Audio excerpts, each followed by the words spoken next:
Paloma, you poor unfortunate soul. Good morning, everyone. How are you guys doing? How's everybody doing in YouTube land this day, this evening, or this night, whatever time of day it is that you are joining? So welcome. So we're doing a little get ready with me this morning to talk about the box office reviews and also Paloma Faith getting on Halle Bailey's internet and having something to say about The Little Mermaid. So if this is your first time joining us, welcome. Sometimes I do these little get ready with me's, or I do card chats on my channel. And basically, this is Common Sense on Social. We come to give a little common sense commentary to things happening in the world, in pop culture, and in these internet streets. So if that interests you, definitely hit that subscribe button, like this video, and let's get into the caca.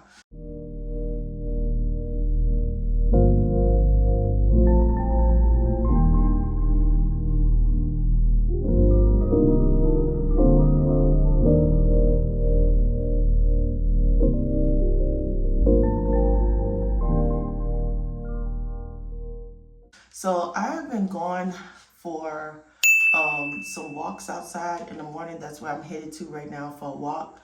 And my lip is sunburnt to the gods. I need to find a sunscreen for my lip. But Brian's here washing his face and shaving, and he had sent me an article last night about Paloma Faith. Apparently she's a singer. Sorry to this woman, but I don't know who the hell you are. First of all, I don't even know why TMZ was covering you. You must be somebody, but you're not nobody to me. But we must address it. Now, I looked this morning, as of the 29th, the estimated box office numbers that came in was $185 million globally that this movie has done. We've already gone to see it twice, and we may be going to see it a third time, me and Madison, this week while Brian is at work. We love the movie. What's crazy about the movie is, to me, I was thinking about it this morning, you know, mermaids, the folklore of mermaids is that they have this siren voice that calls you to the water, right? Mm-hmm. And it's crazy how Halle has like this siren voice that you still keep hearing the Little Mermaid singing in your head, okay? Yes. That's how gifted this child is. She's not a child, woman, okay? Because she's 23. She's a woman. But let me tell y'all something. The Little Mermaid, the story of The Little Mermaid, the movie, the original movie of The Little Mermaid, been around since Hush was a puppy. So I don't know where in the hell this Paloma Faith woman got misconstrued with the message, okay? Now, Paloma Faith came on Halle Bailey's internet and said, and left a message, and I'm going to post a message right here from TMZ, that WTF this ish is, you know, that they would have a story that I have to, and I'm paraphrasing. Mm-hmm. She basically said, like, she doesn't know how to explain this to her kids. What did she just see? Because basically the trope of this movie is saying that a girl has to lose her voice in order to be with the guy. And I was like, did we watch the same movie? Because apparently, you must have didn't watch the first Little Mermaid. Did you watch that before you went to the movies, girl? And then she gave a little backhanded comment about Halle being very great in the movie. It wasn't just Halle. Everybody did their part. But it's also Melissa McCarthy, who has been a champion to Halle this whole entire promotion of this movie, okay? Melissa been gathering people together. Melissa, I need you to go and gather your friend Paloma Faith up over there. If that's her friend. Her sister something, okay? You need to go gather her together because apparently she didn't understand the assignment, okay? Now, tell everybody what you thought about the premise of the movie and what she could have missed and it went over her head. So, the first time we saw it in 3D. And then Madison loved it so much. She was like, oh, I want to go see it again. So, went to work. And then we went to see it the following Friday after work at around 6. Which was a lot better than seeing it at 9:40 at night the night before. But one thing's for sure, it's always good to watch something twice because you catch things that you didn't necessarily catch the first time. Yep. The first time was like, it was a lot to take in. Yeah, it was a lot going on, and you were just trying to look at all the effects and everything and how cool everything looked. But the second time we saw it, it was more for the consumption of really trying to break it down and get a good understanding of the movie.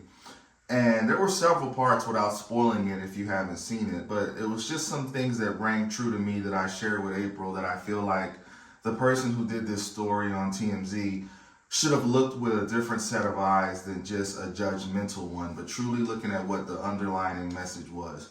So she went along to say that she felt that, she had to lose her voice in order to be with a man, or the end of it all was that her sacrifice was her voice to get with a man.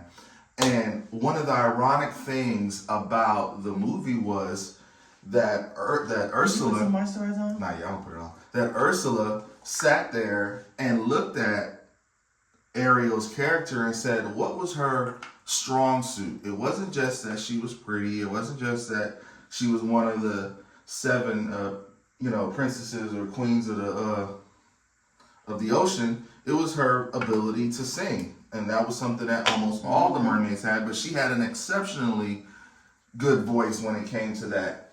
And she said to herself, "Okay, well, you want legs. You want to be able to go up there and be with the regular people. You're gonna have to sacrifice something." And she said to her, "Well, what could I possibly offer you?" And she was like, "Well, that great voice of yours. It's been known to lure men to their deaths as a mermaid in general." She didn't even say what could she offer her. Yeah. Ursula already knew the gift she possessed. Exactly. And it was also something that was known to be... It was known. That mermaids did that. But in this case, it wasn't even so much just Ariel. So long story short, she tricks Ariel into doing that. And then you find out that with Ariel going up to the surface with her legs, she had to try to get the prince to fall in love with her without ever being able to sing or mutter a word. And I thought that spoke volumes, because it wasn't just that one trick thing that she had to lure him in or to make him fall in love with her. She had to be her authentic self. Because she had amnesia too. Exactly. She was up there for. Exactly. So I think the person who wrote this should have highlighted the fact that she didn't do it as a sacrifice for a man. She did it to show that her beauty and her inner power that she had was not her voice. It was more to her than her voice. And that he recognized who she was as a person without ever having to say a word. Without ever having to even sing. It was just the attraction and the innocence and the what made her who she was. And their common interests. And that was what was so amazing, because other people who tried to put on an air for him, he wasn't attracted to. So the thing about it is, just to sum it up and give some common sense, and this is common sense, y'all. This isn't like everybody's entitled to their opinion, but what I need for Paloma Faith to do is to use some common sense. Because at the end of the day, when my daughter walked out, only thing she thought about and cares about is Scuttlebutt. Okay? She knows all the words to the song. She raps it as if she is Aquafina herself. Okay? We don't even know how she learned all the words. I pulled up the video for the song on YouTube, and she done learned all the words. And it's amazing to us that out of everything for the movie, that's what resonated with her. So at the end of the day, even when people have to understand, this is the part she really missed. If her father had listened to her and supported her, she wouldn't have to give up a damn thing. How about that? That's being a parent and being aware and having self-awareness of yourself. That if he would have had self-awareness about himself, he would have known that it was her purpose. It was in her, down to her DNA, that from her mom had that feeling to want to be above ground and be with the people on top, the human beings. That's how she got killed. If you listen to the movie, that's how the mama died, because she was up there with them doggone humans. So a lot of times parents want to protect their kids from everything, Paloma. You want to protect your kids, I understand. But at the end of the day, you totally missed the mark on this one. Because this is a lesson for parents to teach parents how to let go, and that you gotta let your kids make the mistakes they made. She made a mistake by going mess with Ursula. She made the mistake by going and give up her voice. But at the end of the day, if her father would have listened to her from the beginning, she wouldn't have to give up a damn thing. And that's the part that everybody's missing. And I know it's just a movie, but there are lessons in everything we see, we do, we experience. This is going to blow your mind because we didn't discuss this. So this is literally a live moment, you guys. But what about the irony of the son, the prince, telling his mom, I got to go to these uncharted waters to see the areas to make us level up and be better and advance where we are. Yep. No different than what she was trying to tell her father under the sea. I got to be able to see what's out there so we can be better people and understand. And bring the people together. Exactly, and understand. And had she not done that, they wouldn't have a respect for the Murr family and the Murr people now as a result, because they began to see that they're not evil. They're not trying to, hurt us. They're actually our friends. They're a lot like us. We have a lot of things in common. So it's just ironic that they were both having their little things. She liked to collect stuff. He liked to collect stuff. It was like they were... And the thing about it is, too, you have to understand, too, it goes back to, like I said, the DNA of who you are. Exactly. And that's why I was saying in my last video, if y'all watched it, how I feel about certain things as being a black woman, about knowing who you are and where you're from. Because, a lot of people come, oh, I'm Italian. Now, that's their great grandmother